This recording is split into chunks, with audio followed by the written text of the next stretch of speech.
Hello and welcome back everyone. So we are back with another interesting video और इस video में हम कुछ वो क्यूरीज ले रहे हैं स्टूडेंट्स की जो सबसे ज्यादा हमारे पास आती हैं रिगार्डिंग राइटिंग.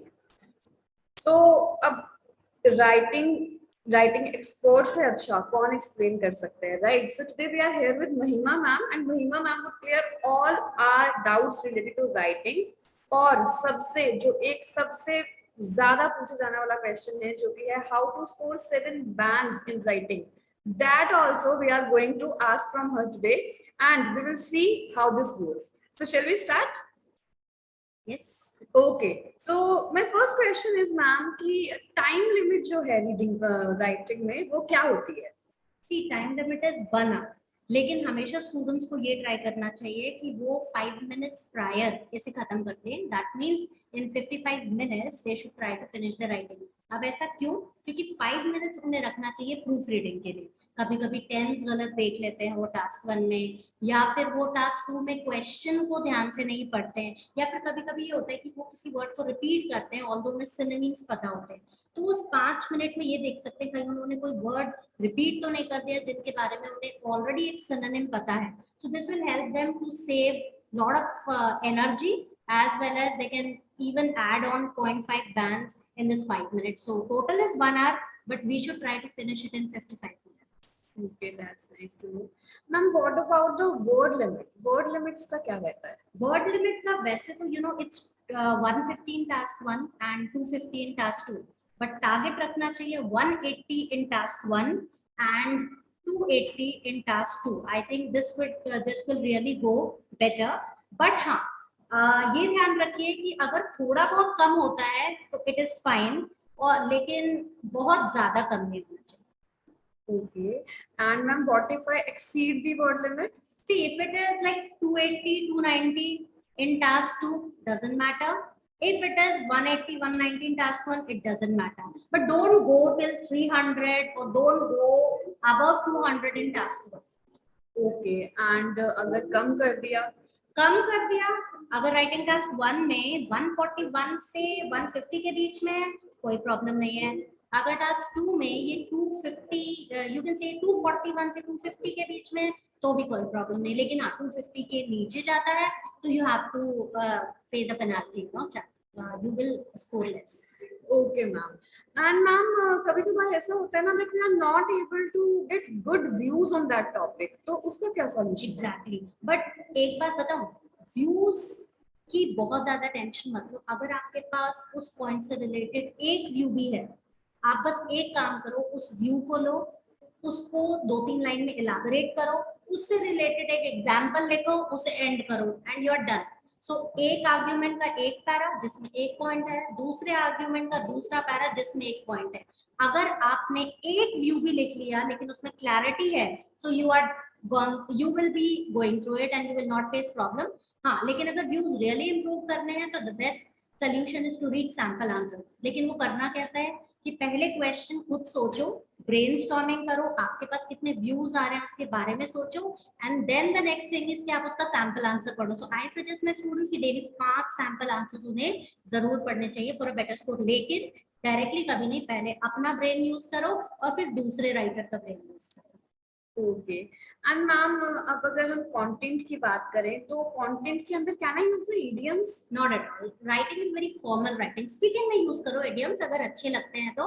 इडियम्स सुनने में अच्छे लगते हैं बट फॉर्मल राइटिंग में इसे नहीं यूज करना चाहिए. It's better that you don't use it in writing. Okay. And ma'am, is it very important like I should use fancy words while writing so that I should impress the?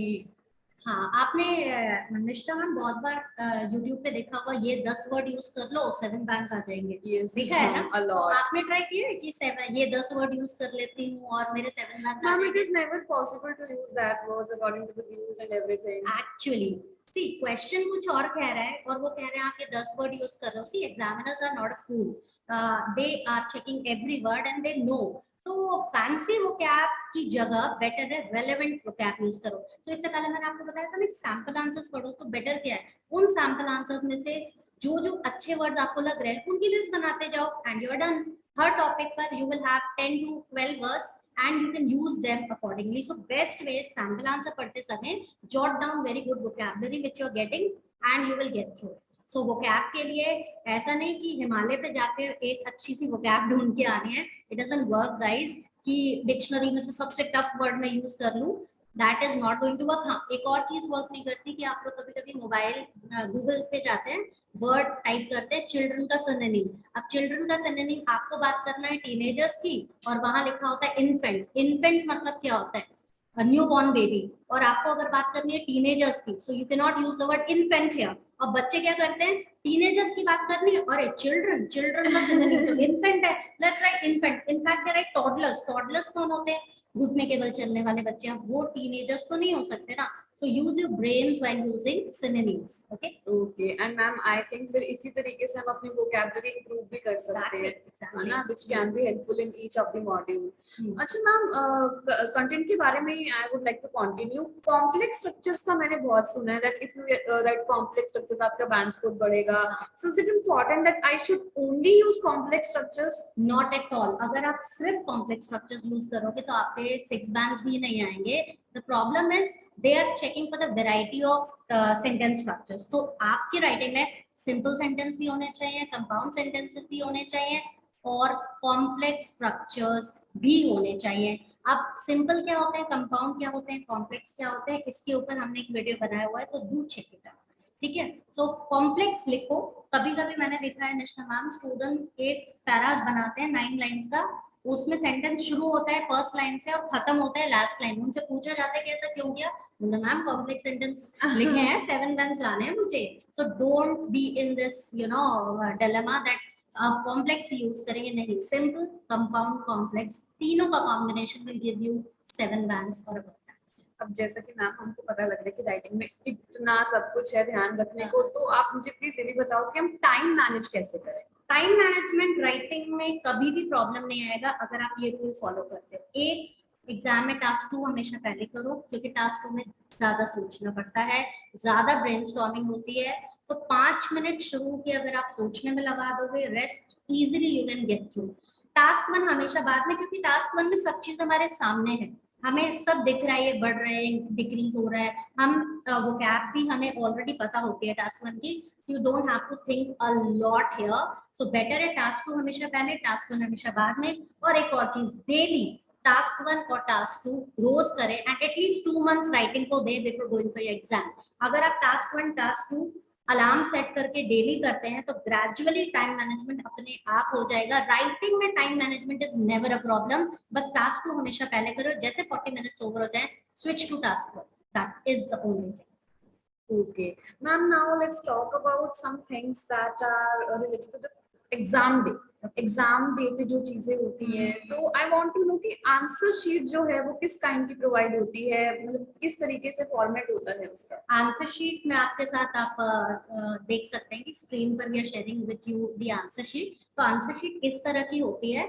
Answer sheet में space ज्यादा होती है, तो आप क्या करें, पहले ही download करके, नेट पे इट इज अवेलेबल, तो आप डाउनलोड करके अपने आंसर्स इसी आंसर शीट पे लिखा करो, क्योंकि इसमें स्पेस ज्यादा होती है. अगर आप अपने रजिस्टर में लिखोगे तो you won't be able to chalk out कि कहाँ किस तरह मैं कितना एक लाइन में कितने वर्ड्स लिखता हूँ. तो बेस्ट है कि आप इसको डाउनलोड करें. आप ये चेक कर लें कि मैं एक लाइन में कितने वर्ड्स लिखता हूँ, और उसके बाद आप उसको मल्टीप्लाई कर ले, तो आपको पहले से ही आइडिया हो जाएगा कि अगर मैं इतनी लाइन्स लिखता हूँ तो इट इज 250 वर्ड्स. हाँ, एक और क्वेरी जो रहती है कि आप क्या और शीट्स ले सकते हैं? डेफिनेटली आप ले सकते हैं, कोई आपको मना नहीं करेगा.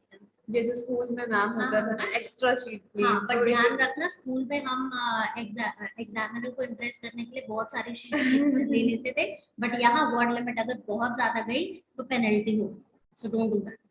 ओके, और एक लास्ट क्वेश्चन मैम, हम पेन यूज करें या पेंसिल?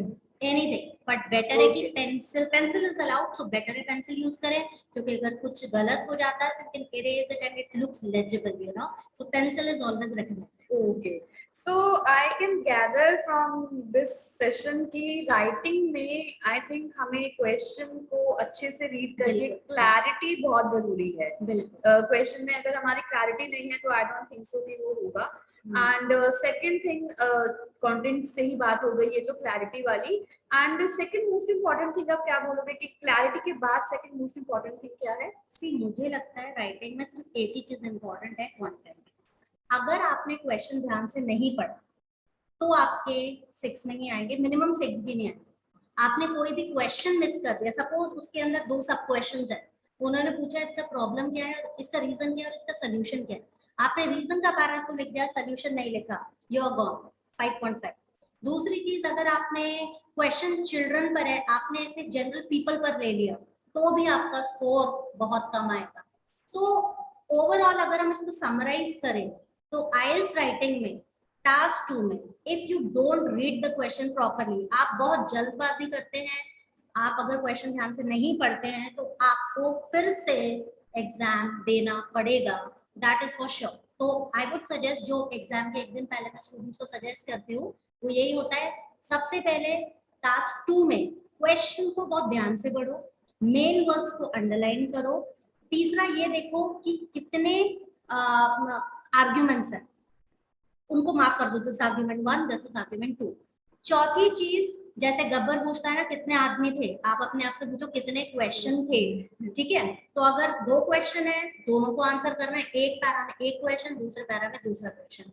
एक और चीज, ये कभी कभी ये भी पूछते हैं, इज इट अ पॉजिटिव और नेगेटिव डेवलपमेंट, तो ध्यान रखें एक कंक्लूजन में जरूर क्लियरली मेंशन करें कि पॉजिटिव है या नेगेटिव।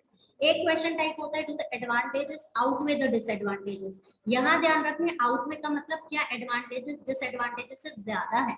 तो चाहे आपको लगे एडवांटेजेस ज्यादा है, लेकिन एक पैरा डिसएडवांटेज का जरूर बनेगा, और कंक्लूजन में you will definitely make it clear that what you think, कि डिसएडवांटेजेस ज्यादा है या एडवांटेजेस ज्यादा है। You can say I strongly believe और आई थिंक या in my opinion. Agree disagree questions या जहां आपसे आपका ओपिनियन पूछा है वहां आई जरूर यूज करें। तो एंड यही है कि आई थिंक क्वेश्चन ध्यान से पढ़ना है, और टास्क 1 में यस टेंस देखना है, कभी क्वेश्चन पास्ट टेंस, कभी प्रेजेंट और कभी फ्यूचर में होता है, यहाँ स्टूडेंट्स सबसे बड़ा गड़बड़ करना है। तो जो हमारा ब्लॉकबस्टर क्वेश्चन था कि how can we get 7 bands, 7 bands, again I would repeat, सबसे पहली चीज क्वेश्चन ध्यान से पढ़ो, क्योंकि क्वेश्चन ध्यान से नहीं पढ़ा ना तो मैं तो कहूँगी आगे लिखो ही मत, बिकॉज आगे फायदा नहीं। दूसरी चीज, वोकैब यूज करो बट रेलेवेंट, आपके फ्रेंड्स और आपने जो भी सुना है कि ये 10 वर्ड इस तरह के वोकैब यूज करो, नहीं, आप रेलेवेंट वोकैब यूज करो। एंड सबसे बड़ी चीज क्लैरिटी। एक और चीज, एग्जाम्पल्स, एग्जाम्पल्स बहुत इंपॉर्टेंट है। आपने एक पॉइंट लिखा, उसको एग्जाम्पल से सपोर्ट करना ही करना है, और एग्जाम्पल्स थोड़ी सी रेलेवेंट हो, एग्जाम्पल्स ऐसी ना हो जिसमें आपको देखकर मतलब एग्जामिनर को लगे, जो नॉर्मली आप यूज करते हैं according to a recent survey. 7 चाहिए तो गाइस ओरिजिनल होना पड़ेगा, 7 के लिए आप मगअप करके चीजें नहीं ला सकते। So that is what I think. Okay, so I suppose कि जितनी भी आपकी क्यूरीज थी वो सब आज की वीडियो में क्लियर हो गई होंगी। And if there is something that is left, जो अभी भी आपको लगता है कि नहीं इस चीज का मैं आंसर नहीं मिला, सो प्लीज अपने जो डाउट्स हैं वो कमेंट सेक्शन में बताइए, and will try to come up with another video जिसमें हम और ज्यादा राइटिंग के रिगार्डिंग क्लैरिटी लेके आए आपके लिए। Thank you so much. Thank you.